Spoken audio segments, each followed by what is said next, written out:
Welcome to new lesson. अगर आपने पहले कभी गूगल एड्स रन नहीं किए हैं तो आपको गूगल एड्स की कुछ टर्मिनोलॉजीज हैं जिसके बारे में आपको पता होना चाहिए। ये जो टर्म्स हैं ये बार बार रिपीट होते हैं, तो अगर आपको इनके बारे में नहीं पता तो ये बहुत जरूरी है कि आप इन्हें जानो। आज कुछ जो स्टैंडर्ड टर्म्स हैं जो बार बार सुनने को मिलती हैं, हम उसके बारे में बात करेंगे।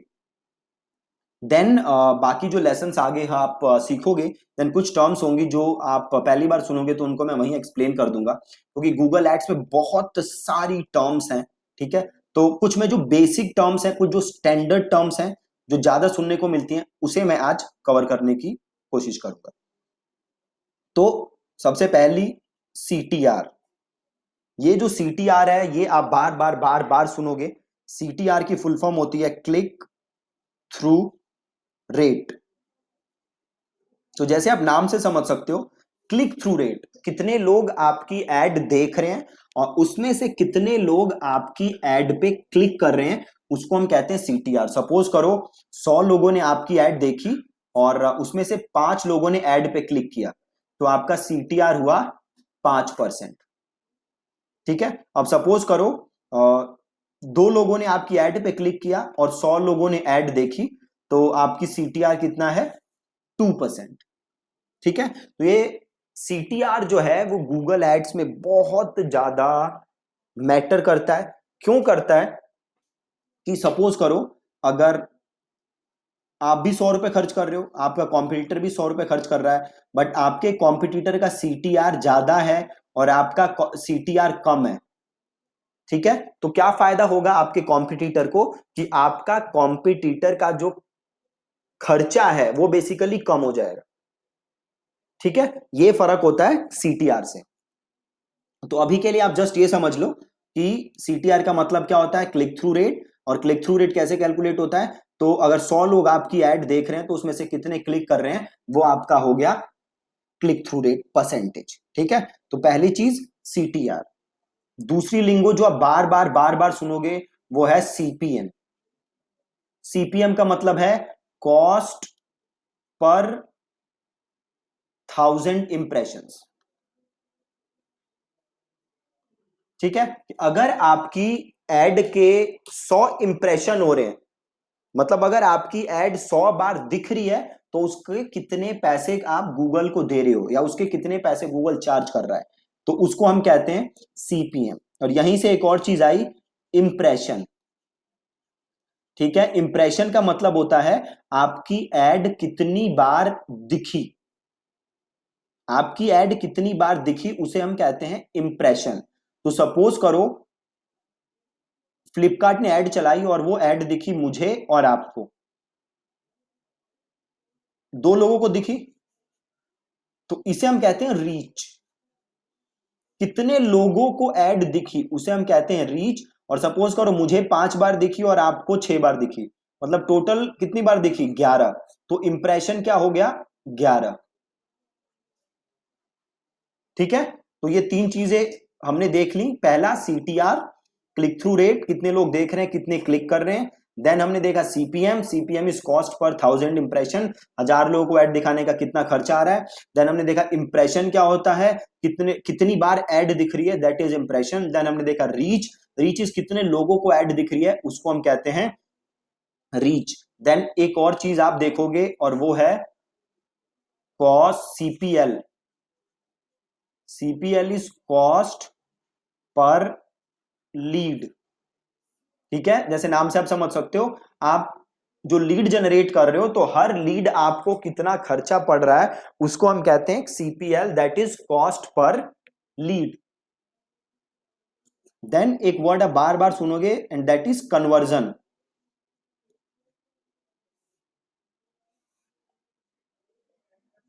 कन्वर्जन, अब कन्वर्जन क्या होता है? कन्वर्जन की कोई स्टैंडर्ड डेफिनेशन नहीं है। कन्वर्जन का मतलब होता है कोई भी इंपॉर्टेंट इवेंट या एक्शन। ठीक है, अब इसे ध्यान से समझो। सपोज करो आपकी वेबसाइट है और आपकी वेबसाइट पे आके कोई क्या बना? लीड। तो क्या ये एक इंपॉर्टेंट एक्टिविटी हो रही है? हो रही है, तो इसको हम कह सकते हैं कन्वर्जन। अब सपोज करो आपकी वेबसाइट पे आके किसी ने प्रोडक्ट खरीदा, मतलब परचेज, तो इसे हम क्या कह सकते हैं, अगेन कन्वर्जन। अब सपोज करो आपकी वेबसाइट पे एक बहुत ही जरूरी पेज है, बहुत ही कोई जरूरी पेज है, किसी ने इस पेज को देखा, तो इसे भी हम कह सकते हैं कन्वर्जन। ठीक है, अब कन्वर्जन जो है इसकी स्टैंडर्ड डेफिनेशन नहीं है, आपके लिए क्या कन्वर्जन है ये आप गूगल को बताते हो। गूगल ने कोई डेफिनेशन सेट नहीं कर रखी। फॉर एग्जाम्पल सपोज करो आपकी वेबसाइट का कोई बहुत इंपॉर्टेंट पेज है, वो मैंने देखा, तो ये आपके लिए कन्वर्जन है। बट हो सकता है मेरी वेबसाइट पे एक पेज हो, सिमिलर पेज हो, बट मैं उसे कन्वर्जन ना मानूं, मेरे लिए वो एक्शन मैटर ना करता हो। ठीक है, तो कन्वर्जन की डेफिनेशन हम तय करते हैं। स्टैंडर्ड केसेस में आप देखोगे कि कन्वर्जन लोग रेफर करते हैं जब कोई लीड जनरेट करे या जब कोई सेल हो, तो उसे लोग कहते हैं कन्वर्जन। ठीक है, अब एक और चीज जो आपको बार बार सुनने को मिलेगी, तो अब तक हमने क्या क्या बात कर ली, अब तक हमने बात कर ली CTR, that is click through rate, then हमने बात कर ली CPM, cost per thousand impression, then हमने बात कर ली इंप्रेशन की, आपकी ऐड कितनी बार दिख रही है, देन हमने बात कर ली रीच की, आपकी ऐड कितने लोगों को दिख रही है, देन हमने बात कर ली सीपीएल की, CPL is cost per lead, कि आप जो भी लीड निकाल रहे हो आपको, तो पर लीड आपको कितना खर्चा पड़ रहा है। देन हमने बात की कि कन्वर्जन क्या होता है। देन एक चीज आपको मिलेगी सुनने को, वो है CPA. CPA is cost per acquisition, मतलब आप जो भी कस्टमर अक्वायर कर रहे हो उसके लिए आपका खर्चा कितना हो रहा है, उसको हम कहते हैं सीपीए। ठीक है जी, सीपीए किसे कहते हैं, जो भी आप कस्टमर अक्वायर कर रहे हो उसके लिए कितना खर्चा हो रहा है, उसको हम कहते हैं सीपीए। Then bid. ठीक है, बिड इज आप गूगल को कितने पैसे दे रहे हो, या फिर आप एक एक्शन के लिए कितना पैसा दे सकते हो, उसे हम कहते हैं बिड। जैसे आईपीएल में होता है ना, जैसे आपको युवराज सिंह खरीदना है तो लोग कहते हैं मैं 1 करोड़, 2 करोड़, 3 करोड़, 5 करोड़, तो दैट इज बिड।